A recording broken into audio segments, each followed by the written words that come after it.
Ngayon, pwede nang Pwede nang simulan ni Paano Anika. yung oras. Yes. Mr. Witness, bukod sa OVP at saka DepEd, we're talking about confidential funds, meron pa ba ibang ahensya ng pamahalaan na inaudit nyo ang kanilang confidential funds?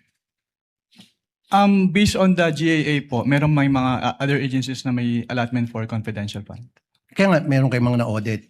Yes po, Your Honor. At dito sa mga ahensyang na-audit ninyo, magkapareho bang utilization nila ng confidential funds sa OBP, DepEd under BP Sara and those agencies na inaudit nyo? Yung utilization naman po ng confidential fund ay separate and distinct for every agency since yung kanilang utilization ay based on their mandate or operations. Okay. Sila ba'y gumamit ng mga aliases, gumamit ng mga pangalan chichirya, etc.? Yan Para po sa ay kanilang mga informants? yan po ay hindi ko na pwede. Ang alam ko po ay hindi ko po ma-determine based on the documents submitted since hindi naman po naka-indicate dun sa kanilang submission na yung mga pangalan na nandun ay aliases or not. Okay. Noong April 2026, nag-issue kayo ng disallowance sa OBP and its officers para at the same time ipinasusoli nyo yung parte ng confidential funds. Can you repeat your question po, Your Honor? I think that was April of 2025. Nag-issue kayo ng pinasusoli nyo ilang parte ng confidential funds ng OBP. I do not have personal knowledge na po about yan since wala na po ako sa ICFAO noong February 12, 2023 po. Okay. Anong reason ba't pinasusoli yung parte ng confidential funds na disallowed? What are the reasons? Wala po akong personal knowledge about dyan since hindi naman po ako yung nag-issue ng disallowance. Since nung na-issue po yung disallowance ay na-transfer na po ako to other agency of the COA. Okay. I think it was April 10, 2026. So wala na po kayo doon. Yes po, Your Honor. Okay. Sinabi kahapon ni Attorney Poa na binanggit niya ata yung COA circular ng 1992, if I'm not mistaken, na hindi dapat banggitin yung pangalan ng mga recipient dahil for reasons of security and national security. Security ng tao, ng recipients and national security. Would it compromise sa tingin po ninyo yung security ng informant kung hihingan nyo sila ng resibo patungkol sa mga gamot na natanggap nila mula sa confidential funds? Katulad nga po nung sinabi ko during my testimony, ang hiningi po namin ay yung proof ng pagbili when it comes to the official receipt and the sales invoice po. Correct. Alam ba, resibo, bumili ng maintenance or antibiotics, yung ganong klaseng resibo dapat iba ang hiningi nyo. Yes po, Your Honor. Pero ang sinasabi nila, yun daw ay magdi-jeopardize ng magkakaroon ng problema sa national security. Actually, yung minention po nila na circular which is yung 1999 pa is already repealed na. Repeal na. Opo. Pero just the same, sa tingin niyo ba yung pagbibili ng chichirya o dili kaya pagbili ng shampoo o suka sa sari-sari store, would that jeopardize the national security kapag yan ay binulgar sa inyo, binigyan ka ng sibo? Hindi po. Yung testigo. Tama po ba ang pagkarinig ko na sinabi niyo kanina under sa COA DBM Joint Circular Number 2015-01, hindi naman kailangan ilagay ang tunay na mga pangalan ng mga intel agents or informers na tumanggap ng intel o confidential funds sa OVP tulad ni na Mary Grace Piatos, Chippy McDonald, Mickey Mouse at iba pa? Is this correct? Ang sinabi ko po, Your Honor, ay silent po yung circular as to that matter po. Silent. So po pwede. Kung when we say kasi silent, pwede. Hindi po, Your Honor. It is neither Hindi rin. allowed nor prohibited Okay. po. So, if this is not allowed or prohibited, bakit nang i-audit po ninyo ang confidential intelligence fund po ng OVP, hindi ninyo hiningi ang tunay na mga pagkakilanlan ni na Piatos, McDonald, Mickey Mouse at iba pa? Katulad nga po nung sinabi ko sa sa aking previous testimony, ang focus po ng audit namin ay compliance audit. So kung ano po yung provision ng circular, yun po yung ginagawa naming basis for our audit po. Okay, compliance. When you say compliance, ito po ba periodic or random? Yung compliance audit po kasi wala po siyang particular period kasi pag sinabing compliance audit, ine-evaluate po namin yung subject matter if it is compliant with the certain applicable laws, rules, No, and regulations. but I'm saying every agency na meron pong intel or confidential funds, do they have to undergo audit periodically or random lang?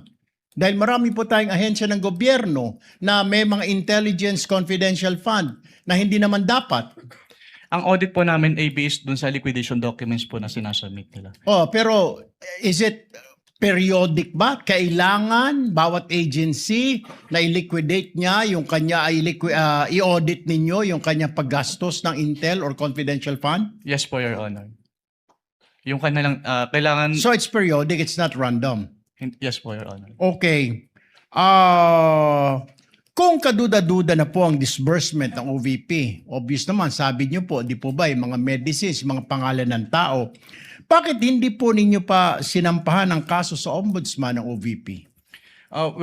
Under our rules po, Your Honor, pwede lang namin siyang i-refer to the Office of the Ombudsman kapag nagkaroon ng final order at hindi po kinumply ni OVP yung order po. Bakit? Nasaan na po ba yung order ngayon? Ano na po ang status? Itong mga findings nyo, 2023, 2024 pa ito, 2026 na po tayo ngayon.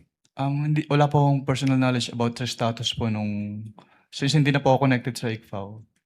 Okay, so dahil hindi ka na connected sa ICFAO, so wala ka ng pakialam kung ano na nangyari sa kaso na hinawakan mo. Is this Hindi correct? naman po sa wala akong pakialam, pero yung mga ganyang bagay po kasi ay confidential na hindi naman ina-announce sa buong COA po.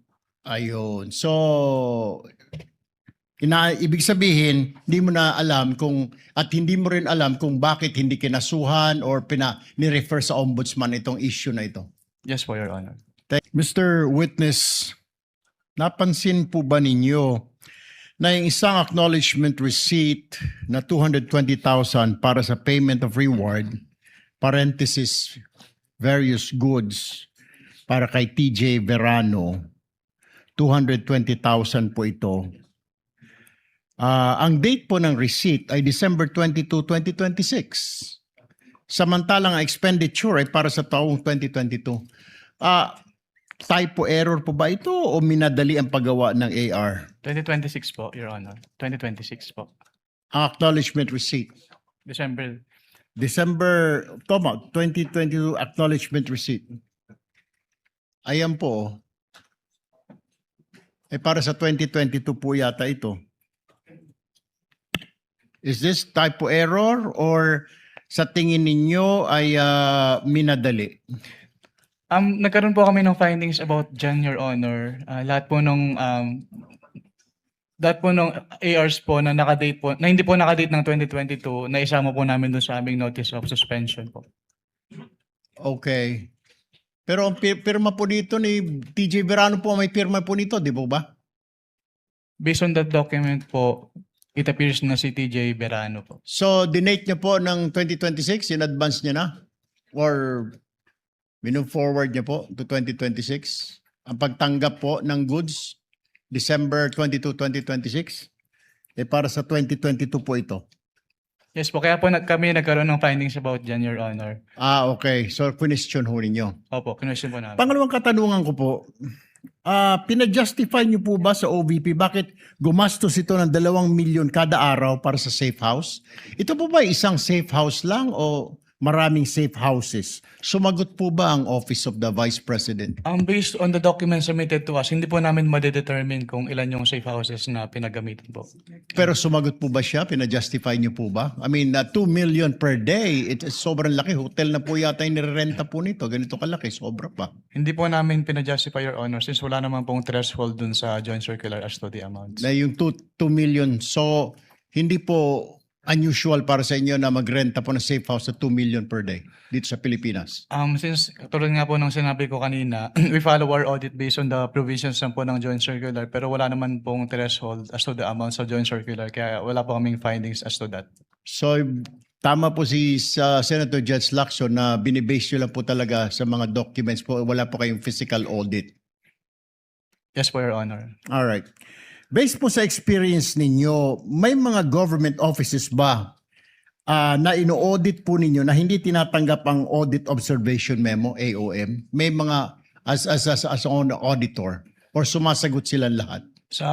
Wala po. Sumasagot po silang lahat, Your Honor. Except dito kay OVP. Hindi po tinanggap ni OVP yung aming first AOM nung nagka-tempo kami nung unang time po.